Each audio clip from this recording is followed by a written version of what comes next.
नमस्कार मित्रों, एस के इंग्लिश क्लासेज में आपका स्वागत है। आज हम यहाँ चर्चा करेंगे वॉइस के बारे में। तो वॉइस मित्रों एक प्रकार का वाक्य ही होता है, लिखा हुआ है वॉइस। अभी हम पीछे बहुत सारे सेंटेंसेस को पढ़ के आए हैं। तो यहाँ जो वॉइस होती है वो मित्रों दो प्रकार की होती है। एक्टिव वॉइस होता है, दूसरा पैसिव वॉइस होता है।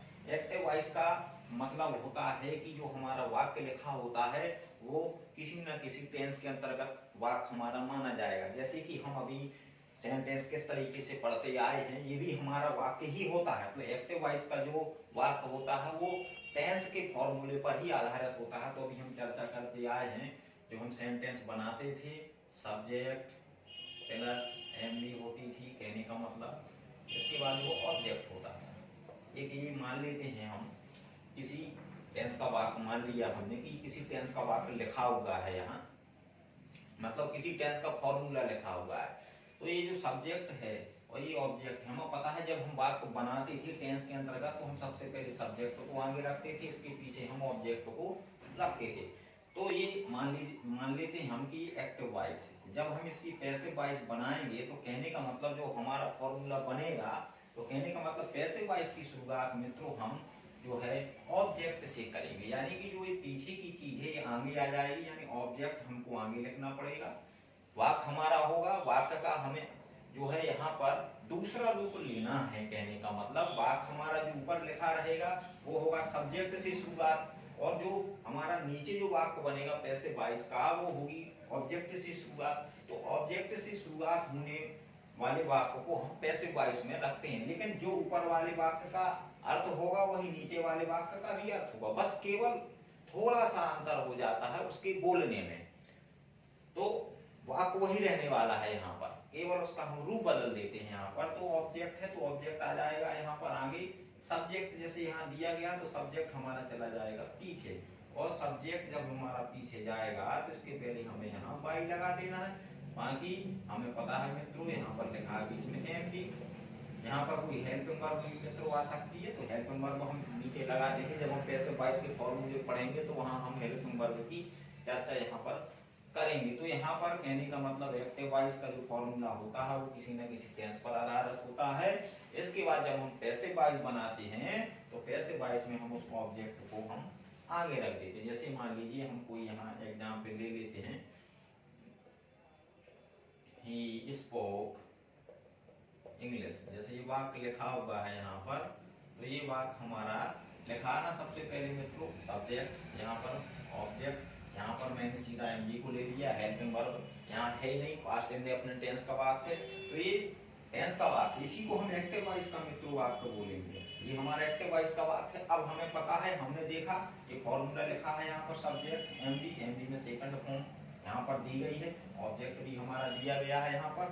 पैसिव वॉइस में अब हमें क्या करना है कि ये जो ऑब्जेक्ट था हमारा मित्रों ये हमारा आगे आ जाएगा, इसको आगे ले आएंगे, और इसके बाद जो हमारा यहाँ सब्जेक्ट है ये सब्जेक्ट हमारा पीछे चला जाएगा। तो कहने का मतलब ऑब्जेक्ट को हम जो है आगे ले लेते हैं, सब्जेक्ट को हम मित्रों पीछे पहुंचा देते हैं। और इतनी थोड़ी छोटी सी बात है जो हमें यहाँ ध्यान देना है। इसके बाद अब हम जैसे इसकी अगर पैसिव वॉइस बनाएंगे मित्रों तो इंग्लिश आगे आ जाएगा। पास्ट इंडेफिनिट टेंस का हमारा वाक्य है, टेंस तो हमें आने ही चाहिए।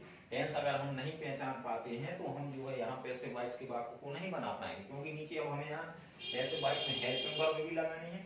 जब हम पास्ट इंडेफिनिट टेंस के अफर्मेटिव जबकि हम पैसिव वॉइस बनाते हैं तो नीचे हेल्पिंग वर्ब वाज वर्ब का हम प्रयोग करते हैं। तो इंग्लिश के बाद हम यहाँ लगा देंगे वाज। पैसिव वॉइस में मित्रों थर्ड फॉर्म का भी यूज होता है, तो यहाँ पर हमने स्पोकन कर दिया। इंग्लिश वाज स्पोकन बाय, यहाँ पर हम हो जाएगा। जब ही को हम पीछे ले जाएंगे, इस सब्जेक्ट को जब हम पीछे ले जाएंगे तो ये हमारा सीधा सा बाय हिम में चेंज हो जाएगा, कहने का मतलब। तो यहाँ हम देख रहे हैं कि ऑब्जेक्ट को आगे लाना है, सब्जेक्ट को उठा करके पीछे यहाँ ले जाना है। तो ये प्रोसेस है, जो प्रक्रिया है एक्टिव वॉइस से पैसिव वॉइस को बनाने की। बस हमारा जैसे सेंटेंस ये लिखा हुआ है, इसकी जैसे हम मित्रों यहाँ हिंदी सेंटेंस की बात, हिंदी अर्थ की अगर हम बात करते हैं, यहाँ पर लिखा ही स्पोक इंग्लिश, उसने अंग्रेजी बोली, उसने अंग्रेजी बोली, बस। अब ये जो हिंदी अर्थ है और इसका नीचे वाले वाक्य का जो हिंदी अर्थ है वो हिंदी अर्थ हमारा रहेगा वही।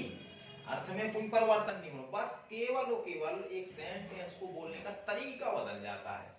इसका मतलब है कि उसने अंग्रेजी बोली, और इसका हम नीचे अर्थ निकालेंगे कि अंग्रेजी बोली गई, अंग्रेजी बोली गई। अब किसके द्वारा बोली गई? मेरे द्वारा, उसके द्वारा। ये तो हम बाई लगा करके पीछे जोड़ ही देंगे, चाहे किसी भी टेंस का वाक्य हो, हमें पीछे बाई लगा करके यहाँ जोड़ देना है। जैसे मान लीजिए हम अगला एग्जाम्पल और देख लेते हैं यहाँ पर, जैसे he stole my pen, जैसे ये वाक्य दिया है। अब मित्रों हमें पता है ये एक्टिव वॉइस है, यानी टेंस का वाक्य, इसका हिंदी अर्थ होगा मित्रों he stole my pen, उसने मेरा पेन चुराया।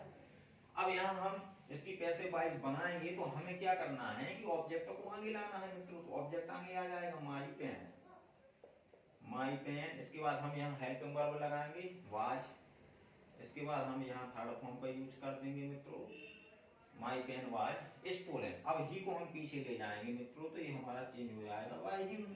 अब इसका हम हिंदी अर्थ निकालेंगे, दोनों का हिंदी अर्थ निकालेंगे तो वाक्य का अर्थ है दोनों का एक ही रहने वाला है, केवल उसको बोलने का तरीका मित्रों यहाँ चेंज हो जाता है पैसिव वॉइस में। जब हम इसको बोलेंगे तो बस केवल और केवल उसको बोलने का तरीका बदल जाता है। ही स्टोल माई पेन, उसने मेरा पेन चुराया, मेरा पेन चुराया गया।